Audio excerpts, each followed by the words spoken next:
Hi, it's me again with Corel Tips and Tricks, part 4 of this. Last couple of days I've made a video. And if you watch the first one, I interactive fill tool all 6 of these spots.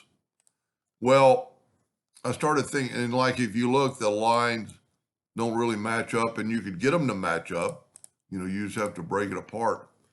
But if we take this shape, and instead of redrawing this shape, I want a new shape, so I'm going to take the rectangle tool, and I'm going to take the smart fill tool, and I'm going to fill in this shape, and now I have a new shape.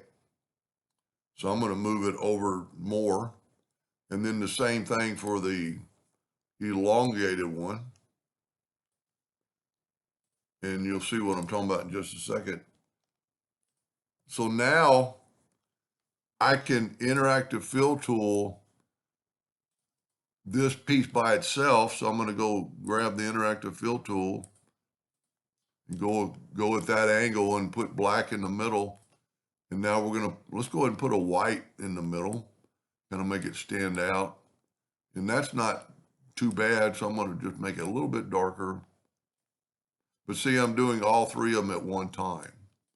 And then that line is going to be equal everywhere. And then I can do the same thing in here. I think I went black here and white. You don't have to use white. You could use a light gray, something like that. And then go ahead and group that together, Control G. And if you drew this the first time, you wouldn't have to do all this extra work. Then go to Object Order Backup Page and see how, I don't know if it's any better, but let's Control D, group that together.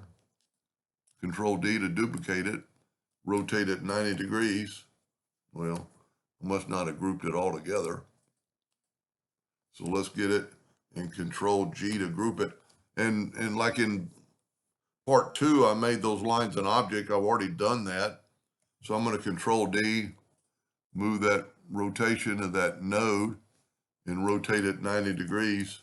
And see, it just saved me. If I would have drawn it like that at the start, and it might even, if you look at the original, that looks pretty good, but this looks the same now. And see the difference in the line extending out, and on this one, they're not. Well, I guess it's this one right here I just did. Because then we could take this whole thing and let's move it up just like we did in the previous video. But you need to go to Object Group and, well, it is a group. I must have grouped it. Or is this the one I just did? Well, anyway, it's going to work the same because the lines are going to be, well, that's an old one. What did I just do? Oh, it's way up here. See, I've got a little bit more darkness now. Let's see what it's going to look like. Just go ahead and Control G to group that. Let's get the rectangle tool and draw a rectangle holding down the control button and then don't hit P. Let's put them both together. So I'm going to select them both and I'm going to go EC. That not quite big enough. So let me grab the line holding down the Shift key. Well, there it is. And then go EC. EC just puts it in the center. And then we intersect that, just like in section 2, my lines now are good and flat. I kind of like that one. I like that darkness in that corner. Let's just see what it looks like all together. Let's take it and move it over here.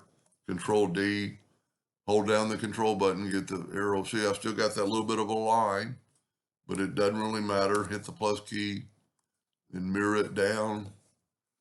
And I don't know if it looks any better, but it is differently. And to get rid of those lines like we did, just set your nudge factor on something, 0.01. And you could actually grab these two and just move it over 3 times. Grab these two, move them up 3 times, and get rid of that line. Anyway, just a better way to do it than what was in part 1, but it all worked out the same. Hope that helped. Thank you for watching.